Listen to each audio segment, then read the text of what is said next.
This morning on Sunrise, a recap of the severe storms that made their way through our area late last night. And 3 Calhoun County educators are in hot water after they failed to report a sex crime. Those stories and more. Your first half hour of Sunrise starts now. You're watching Sunrise on WCBI. Last night, severe storms rolled through northeast Mississippi and west Alabama. Our team of meteorologists brought you the first alert from our studio and in the field during the night.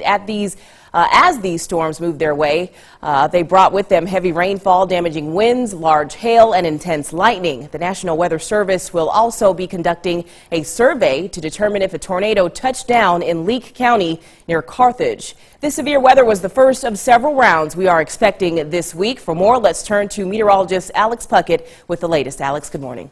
Good morning to you, Renee. And that's right, we've had sort of a long night and an early morning here in the WCBI Weather Center. But the good news today, going to be much quieter and a bit cooler out there as well. But we'll bring the heat on as we get into Friday and Saturday. We're talking about the potential for 90 degrees as we approach our weekend. But we are going to bring the chance in for more severe storms as we get into the day on Sunday. Thankfully, nothing like that in store for us today. Look at our Alpha Insurance sky cams both in Tupelo and in Columbus, dealing with some low clouds this morning, but those will continue to clear off as we go through the rest of the day, and we'll get some sunshine as we get into the afternoon. Temperatures in the 60s to kick things off this morning, 63 in Columbus and West Point, as well as in Starkville and Avery, 62 in Tupelo, 61 in Vernon. Again, that's because we've had all that cloud cover and rain. Temperatures weren't able to drop quite as much, but we're going to top out in the upper 70s this afternoon. A fairly nice day in store for us. And I'll have details and the chance for severe weather, though, on Sunday coming up in just a few more minutes. Renee? A nice day indeed, Alex. Thank you. This morning, President Trump's blueprint to overhaul the nation's tax code is coming under scrutiny. The full plan is expected to be released in August, but the Trump administration gave the public a one-page sneak peek Wednesday. This as lawmakers on Capitol Hill inched closer to reaching a deal to avert a government shutdown. Brooks Civil-Braga has the latest. Great plan. It's going to put people back to work. President Trump touted his newly unveiled tax reform blueprint Wednesday, even as his administration defended the lack of details. We have outlines.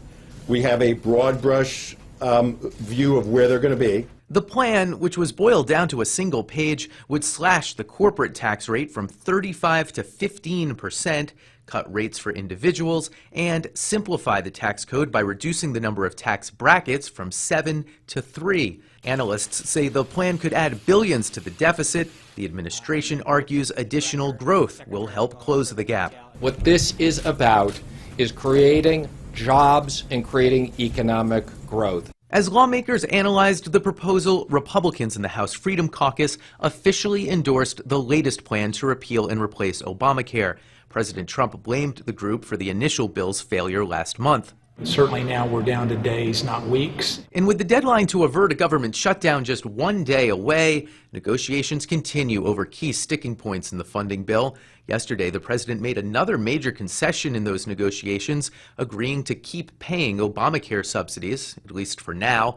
In case the bill doesn't pass, Congress is also preparing a temporary measure to keep the government up and running for another week.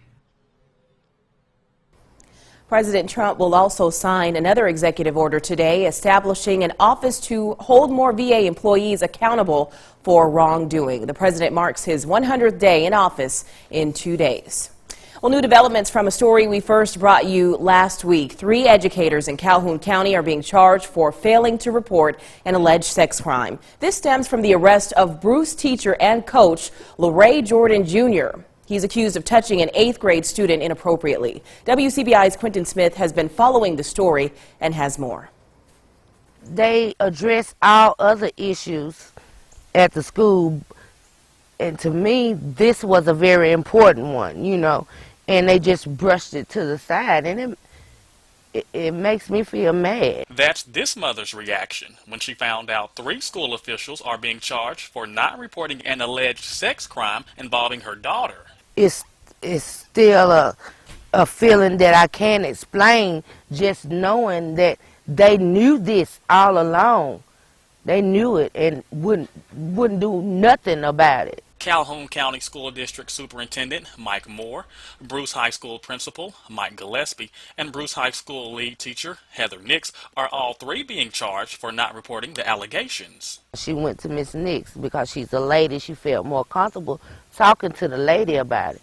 Miss Nix supposedly took it to Mr. Gillespie. Mr. Gillespie, we'll check into it. Never did. Upon our investigation, we realized that there was no reports that were made from the school officials to law enforcement or DHS or District Attorney's Office, which is mandatory. All school officials are obligated to report any kind of crime, child neglect, sex crime towards a student. Bruce Police Officer Corey Alexander says all three educators will have a probable cause hearing to determine if they'll be arrested. This situation could have got out of hand. So basically, charges have been made because it's time that the school administration needs to take this serious. It kills me and her every day for her to have to walk down those halls, people whispering, sniggling, saying this and saying that about it. That's not no good feeling. WCBI tried reaching out to the school board president for a comment on this issue. He still hasn't gotten back with us. The district office says the superintendent is out of the office this week. The date for the probable cause hearing for the 3 school leaders hasn't been set. Well, still to come, Alex Puckett has the latest on our forecast up next. But first, the Columbus Police Department prepares to induct new officers in the force. Those stories and more after this.